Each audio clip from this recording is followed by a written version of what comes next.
Hey YouTubers, welcome back to Dirty Dave's Garage. Hey, we're up in the little garage today where I keep the bikes. Got some heated gear I'm going to install. We're going to put the harness on my Harley, but I'm going to order another one for the Ninja so I can ride when it's cold out and stay warm.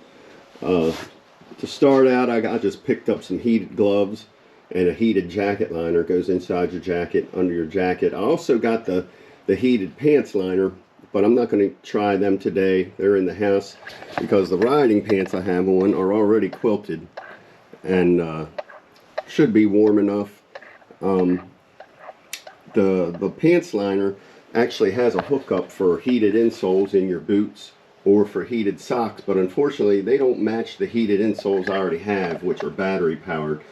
But we're going to try them. I didn't want to spend another $100 getting their heated liner just to plug in, and those batteries last a good 6-8 hours on a charge as far as I know. So we're going to try without that, without the heated pants liner and the heated their heated insoles. I'll use my own, but I'm going to show you how to get the wiring harness and the control hooked up, or at least how I'm going to do it, and then we'll get the gear put on and we'll take it for a test drive and see how it goes. So stay tuned, we'll be right back. Okay, so for the technical part of this, the harness is pretty simple. It's got a fuse holder in it and two connections, red and black. Red, of course, goes to the positive side of your battery, black to the negative. But the thing you have to look at, it comes with an assortment of different fuse sizes in the package.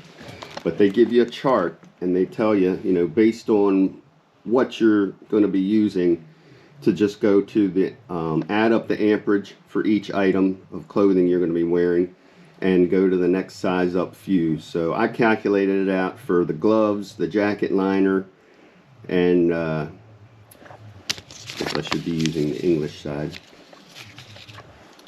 The pants liner is under 15, just under 15 amps. So I'm going to use the 15 amp fuse, which is blue. But I'm going to get it wired up before I put the fuse in. I'm going to get to my...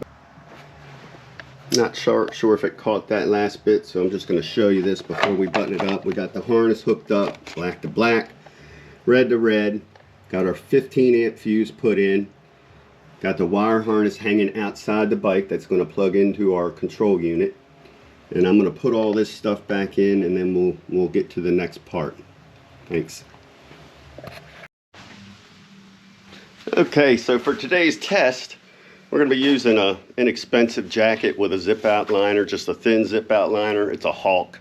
Got this on Amazon for like 50 bucks. It came with like a vest for extra warmth, and then a full zip out liner that goes down the sleeves. But it is armored, so for 50-60 bucks, it's a good, cheap, all-weather jacket. It's supposed to be, rain-proof. I did get stuck in the rain with it once, and it did a pretty good job keeping me dry. But that's going to be our test. We got our wires hanging out to put our gloves on. We got the heated jacket liner under this jacket. And I'm just going to put a balaclava on and my full-face helmet and the heated gloves. And we're going to take a spin and see how this gear works. And we'll be back. Alright, so we're back from our little test ride. It definitely works.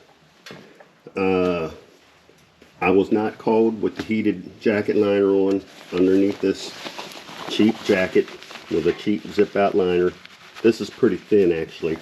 It's only 40 degrees here today, so it's not that cold, and it is sunny and it is dry. But I only had the temperature control, you can see, on its lowest setting on number 1. And I was perfectly fine.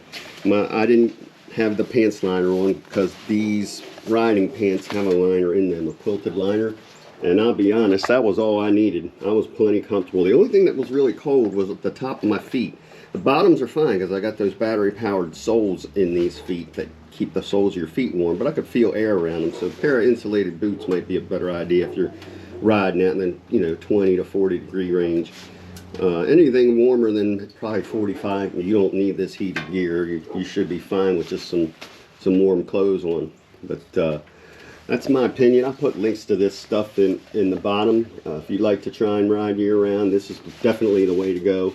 And you know, you don't need a $600 riding jacket to do it. This is just a cheap $50 jacket.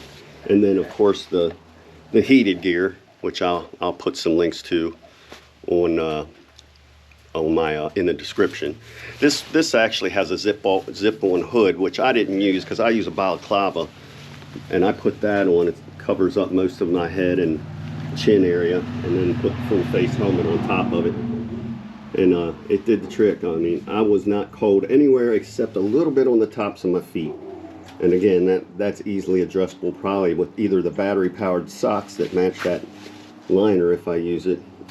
I actually have some battery powered socks, I just didn't put them on. I just used the heated insoles, but we'll try that next time, just using some of those battery powered socks. But there you go, folks. Hope this was helpful. If you have any questions, post them below and I'll do my best to answer them. One thing I will mention, yeah, this wiring stuff is a little gangly. They do make a wireless controller, but I didn't want to spend the money on it until I saw how the thing worked. And it seems to work pretty good. I can probably stuff all this in my saddlebag over there and just close the lid. But for riding, I didn't know if I'd have to turn it up or not. So I kind of just stuck it under my seat and bunched up the wires and just tucked them under my seat so I could get to the remote like that. And it seemed to work. I just wanted to keep it away from all the hot, the exhaust pipes and everything. But there you go. Let me know if you have any questions, and we'll see you next time on Dirty Dave's Garage.